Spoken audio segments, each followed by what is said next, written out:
नोरमा group, जो सोचता है वो करता है। आपके अपने सपनों का आशियाना। 4 सीटों के उपचुनाव में सबसे ज़्यादा अगर किसी सीट की चर्चा हुई तो वो थी बेलागंज। बेलागंज की सीट की चर्चा इसलिए भी हो रही थी कि इस सीट पर जनता दल यूनाइटेड ने अपने उम्मीदवार उतारे थे और नीतीश कुमार ने उम्मीदवार उतारने में कोई आनाकानी नहीं करते हुए एक बार में उम्मीदवार उतार करके और इस सीट पर अपनी लगभग 4 से 5 दशक के बाद जीत दर्ज करने की कोशिश की थी। आपको बता दें कि इस सीट पर लगातार राष्ट्रीय जनता दल की जीत होती रही और सुरेंद्र यादव के लिए ये गढ़ माना जाता था। वही सुरेंद्र यादव जो अब जहानाबाद से एमपी बन गए हैं। उन्होंने अपने पुत्र को इस मैदान में उतारा है और बेलागंज के मैदान में राष्ट्रीय जनता दल ने विश्वनाथ यादव, जो कि सुरेंद्र यादव के पुत्र हैं, उनको चुनावी मैदान में उतारा है। तो नीतीश कुमार ने भी जरा सा देर नहीं करके उन्होंने भी एक यादव उम्मीदवार मनोरमा देवी को मैदान में उतारा है और मनोरमा देवी का राजनीतिक कद भी छोटा नहीं है। हालांकि इस चुनाव में अंतिम समय में बहुत कुछ हुआ, कई वीडियो जारी किए, कई ऑडियो जारी किए गए, लेकिन इन सब से अलग आपको बता दें कि बेलागंज की लड़ाई में सबसे ज़्यादा अगर किसी ने ट्विस्ट पैदा किया है तो वो थे प्रशांत किशोर।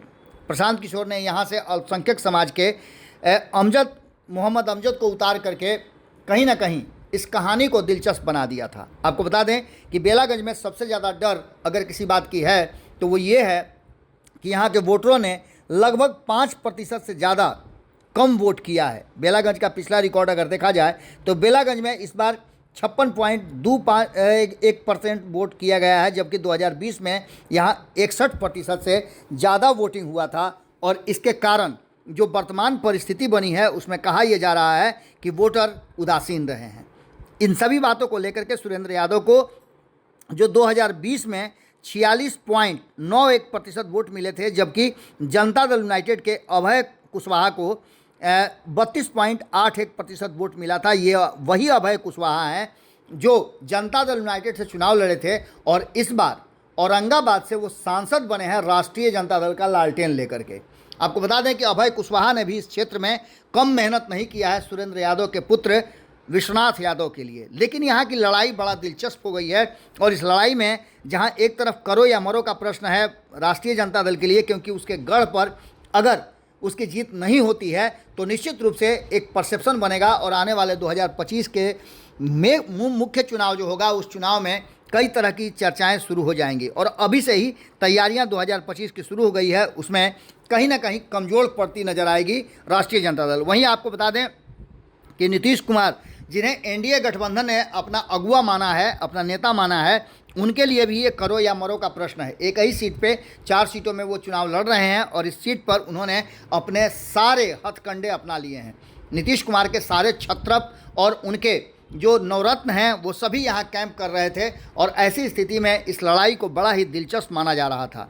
आपको बता दें कि यह 5% वोट कम पड़ना इस बात की तरफ इशारा करता है कि जनता में रुझान कम था या फिर उदासीनता थी इस वोट को लेकर के। सभी को पता है कि 1 साल के लिए वोट करना है, तो ऐसी स्थिति में एक परिस्थिति और भी बन सकती है जिसमें मनोरमा देवी या फिर मोहम्मद अमजद को या जमीन अली को, जो कि AIMIM से हैं, उन पर भी दाव लगाया जा सकता है। हालांकि प्रशांत किशोर का दावा है कि जनता ने उनके तरफ शिफ्ट होकर के वोट किया है और ख़ास करके अल्पसंख्यक समाज की बात करें तो वो अब उस जो एक ब्लॉक है जो जिसे बना करके MY ब्लॉक बना करके लालू प्रसाद अपने परिवार और अपने लोगों को आगे बढ़ाते रहे हैं और मुस्लिम समाज को पिछड़ना पड़ा है। तो ऐसी स्थिति में उन्होंने एक रास्ता दिया है, इस रास्ते में वो कहीं भी पीछे हटने वाले नहीं और 2025 के मुख्य चुनाव में वो भारी संख्या में अल्पसंख्यक समाज के लोगों को प्रतिनिधित्व देंगे।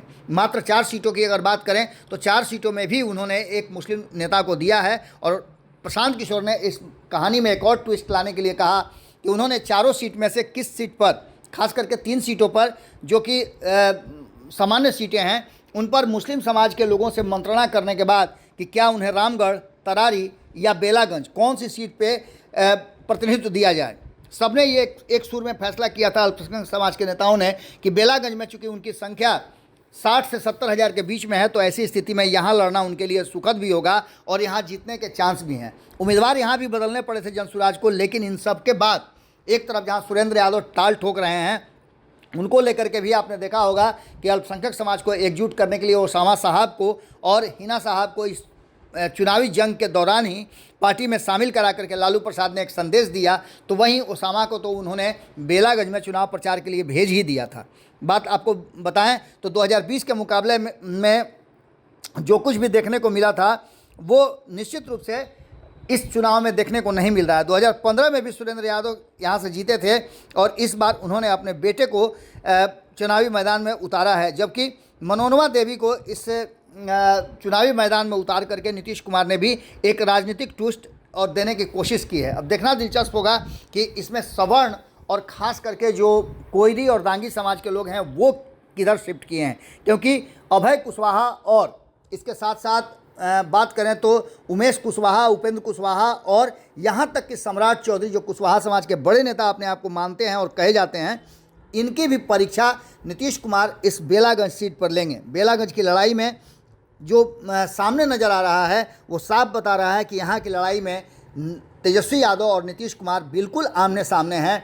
और इन सब में जहाँ एक तरफ नीतीश कुमार के लौकुश समीकरण की परीक्षा होगी, वहीं दूसरी तरफ हमने आपको पहले भी खबरों में बताया था कि यहाँ MY समीकरण का जो किला है लालू प्रसाद का, उसकी भी अग्नि परीक्षा है। देखना दिलचस्प होगा कि यहाँ काकुश निकल करके आ रहा है, क्योंकि अंतिम समय में 12 घंटे में जब चुनाव प्रचार समाप्त हो गए थे उसके बाद बहुत कुछ बदला है और रातों रात बहुत सारे खेल हुए हैं।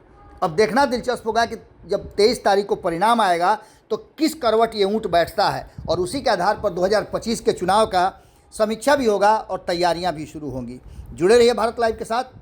हमारी नज़र बिहार की हर छोटी बड़ी खबर पर है, आपकी नज़र भारत लाइव पे होनी चाहिए। नमस्कार। आपके सपनों को हमने सजाया है, ई होम्स पैनोरमा को हमने बनाया है। ई होम्स मेरा एक सपना था जिस पे मैं पिछले 4 साल से काम कर रहा था। हमने जो बनाया है वो सबने है माना। ई होम्स पैनोरमा में हो आपका भी आशियाना। और फाइनली हमने 2021 में इस प्रोजेक्ट को लॉन्च किया। बहुत लोग अप्रिशिएट कर रहे हैं कि पूर्णिया जैसे शहर में, बिहार के, एक तो बिहार की बात करें उसमें भी पूर्णिया जैसे छोटे जगह में इस तरह का लाइफस्टाइल देना, ये सुन के हम लोगों को बहुत अच्छा लगता है। ई होम्स में हमने कुछ और भी किया है, जैसे हम जिस जगह में रह रहे हैं हमारे फैमिली सिक्योर हो, उनको सिक्योरिटी का ध्यान में रखा है। आपकी सुविधा और सुरक्षा आपके लिए खास है, ये आपका विश्वास है। इसमें आर्टिफिशियल इंटेलिजेंस का 7 लेयर सिक्योरिटी का हमने इस्तेमाल किया है। लस ग्रीन कैंपस को बनाया है। यदि हमारा बाउंड्री वाल है तो वो वर्टिकल गार्डन है।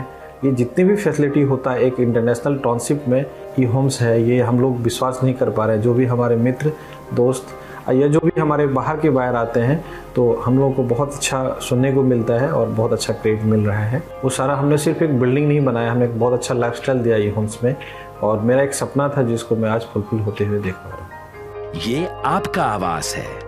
ई होम्स पैनोरमा में अब आपका निवास है। E Homes Panorama, luxurious lifestyle redefined. Panorama group, जो सोचता है वो करता है।